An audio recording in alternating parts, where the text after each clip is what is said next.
Good morning and welcome to the Unitarian Universalist Church of Eugene. Good morning, Zoom friends. We are glad that you are all with us today. Reverend Jen has the day off, and James and I are co-leading the service this morning. My name is Heidi. I use the pronouns she, her. I have short silver hair and glasses, and I'm wearing a peachy coral salmon-colored blouse. And I am one of this morning's worship associates. Good morning, everyone. My name is James Trujillo. I use he, him pronouns. Today, for those that have visual impairments, I'm wearing a dark blue shirt with a multicolored stole and glasses, and I have brown hair. For our Zoom friends, our tech team will drop a copy of the order of service and a visitor form in the chat for you to use. And now let us enter into a time of worship by lighting the flaming chalice, symbol of our Unitarian Universalist faith. If Kino will be so kind as to come up and light the chalice for us, that'd be awesome. Thank you, Kino. Kino will light the chalice as I read the words from Brian C. Lee. We light our chalice as a symbol of the light within us and the light that flows through us and the world around us. It is our beacon as we search for truth. It is the warmth in our hearts for love. And it is the energy that propels us to action. May we be kindled by our time together. And now let us say the words together of our mission, which affirm our shared purpose. Empowered by love, we transform ourselves and serve our world. Welcome to this place of love and grace. Welcome to this place of hope and perseverance. All are invited to be a part of the beloved community. All are invited to covenant together as part of our Unitarian Universalist faith. We are all welcome just as we are. We are loved just as we are. In gratitude for all of this, let us come together for worship.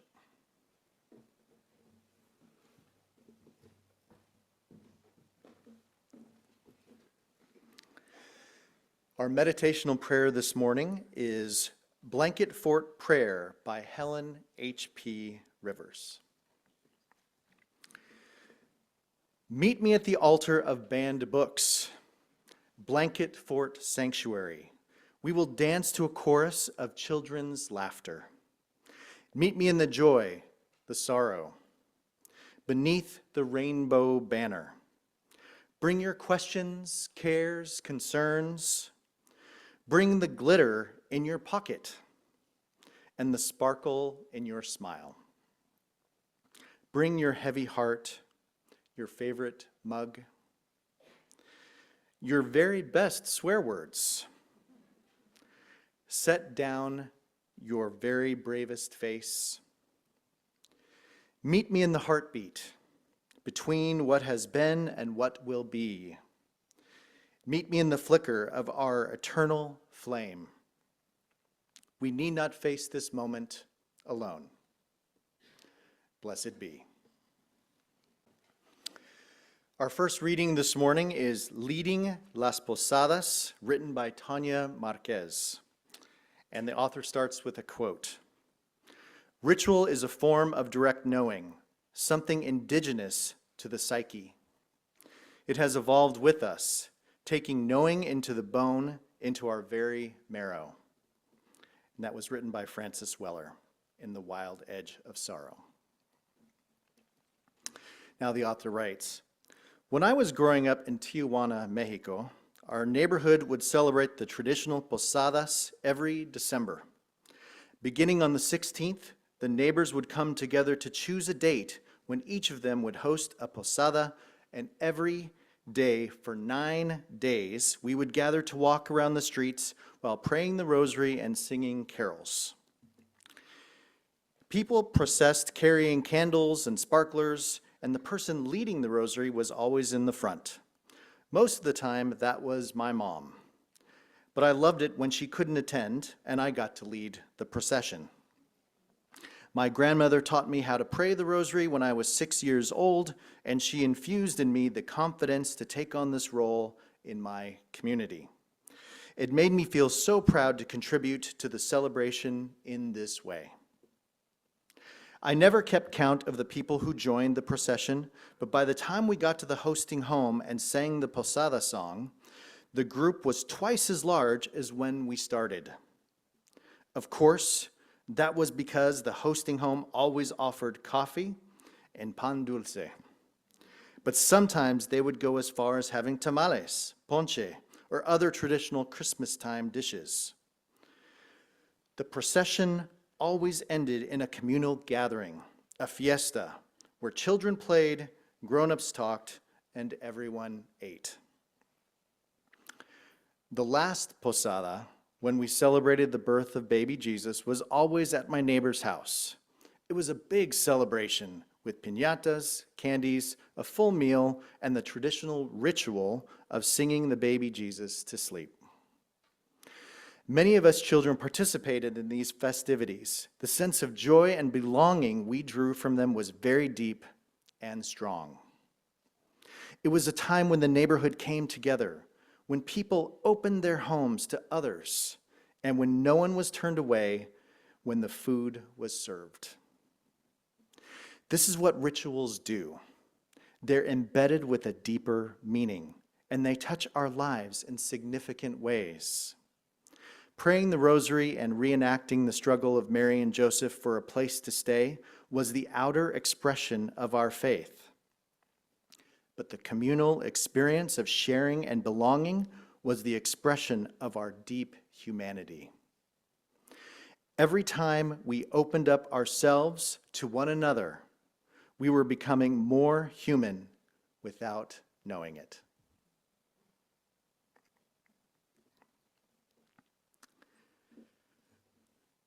Holy One, Great Spirit, great mystery, guide us to one another. Bring us closer to your mystery when we experience the gift of belonging and connection.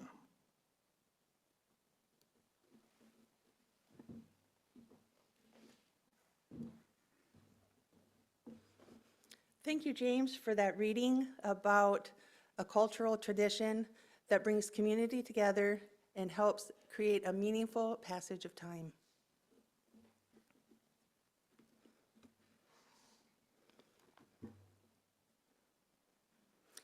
The second reading today is by James W. Foley. Drop a pebble in water. Drop a pebble in water, just a splash, and it is gone. But there's 100 ripples circling on and on and on, spreading from the center, flowing on out to the sea. And there is no way of telling where the end is going to be. Drop a pebble in the water, in a minute you forget, but there's little waves a flowing, and there's ripples circling yet. And those little waves a flowing to a great big wave have grown. You've disturbed a mighty river just by dropping in a stone. Drop an unkind word, in a minute it is gone. But there's 100 ripples circling on and on and on. They keep spreading from the center as they go, and there is no way to stop them once you've started them to flow. Drop an unkind word or careless, in a minute you forget, but there's little waves of flowing, and there's ripples circling yet. And perhaps in some sad heart, a mighty wave of tears you've stirred. And disturbed a life was happy as you dropped that unkind word. Drop a word of cheer and kindness, just a flash and it is gone. But there's 100 ripples circling on and on and on, bearing hope and joy and comfort on each splashing, dashing wave, till you wouldn't believe the volume of the one kind word you gave. Drop a word of cheer and kindness, in a minute you forget, but there's gladness still a swelling, and there's joy circling yet. And you've rolled a wave of comfort whose sweet music can be heard over miles and miles of water just by dropping one kind word.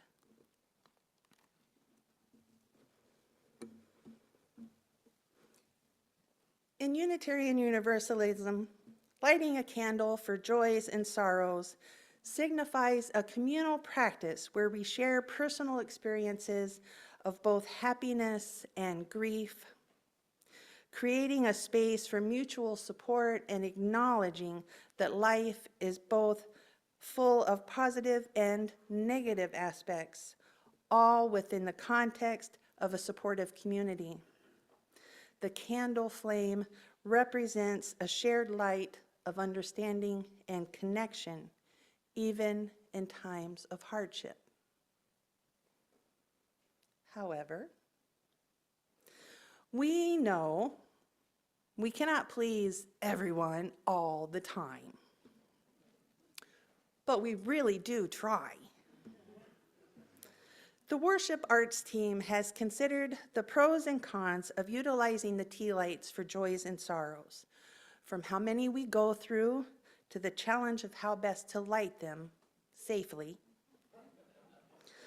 While we will try to have a flaming candle at the joys and sorrows areas,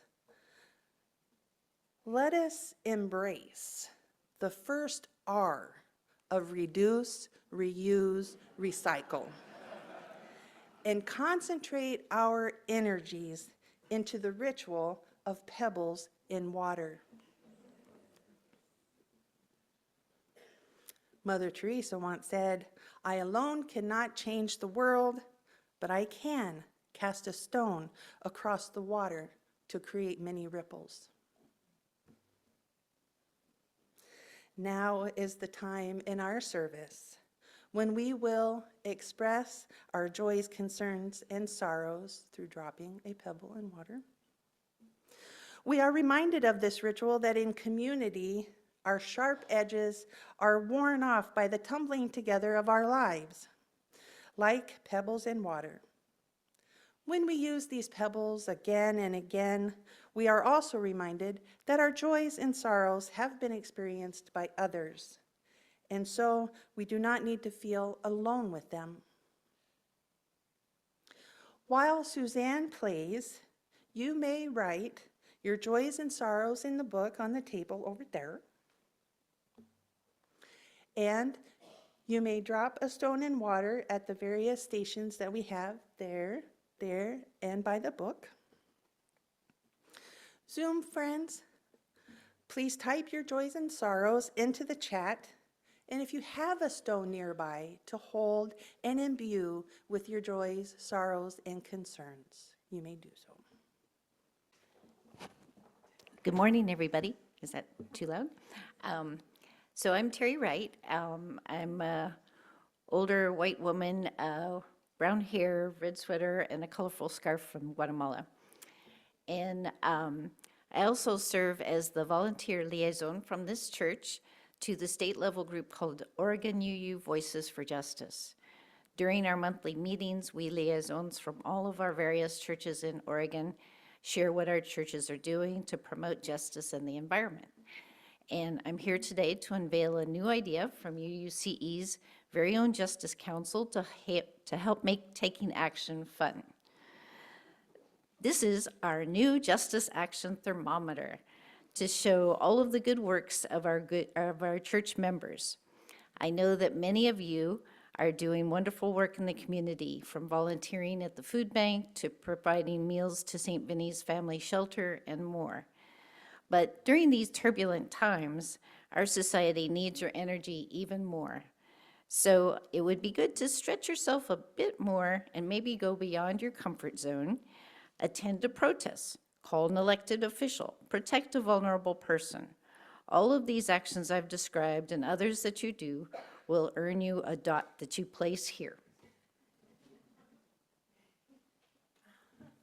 Dots. So, it's important to know that action is an antidote to despair. So pick a cause and do something to support it. I invite you to also join our new email discussion group called UU Direct Action to learn about events, opportunities for action, and to connect with others. This thermometer will be located on the wall across from the name tag. Once the thermometer is filled up, we're going to reward ourselves with a pizza party and treats. So let's get active and fill it up. Thank you for your time. Now, if you will say with us all together the words for extinguishing our chalice. We extinguish this flame, but not the light of truth, the warmth of community, or the fire of commitment. These we carry in our hearts until we are together again. Now, as you leave today, please go with courage, justice, and love in your hearts. Blessed be. Thank you.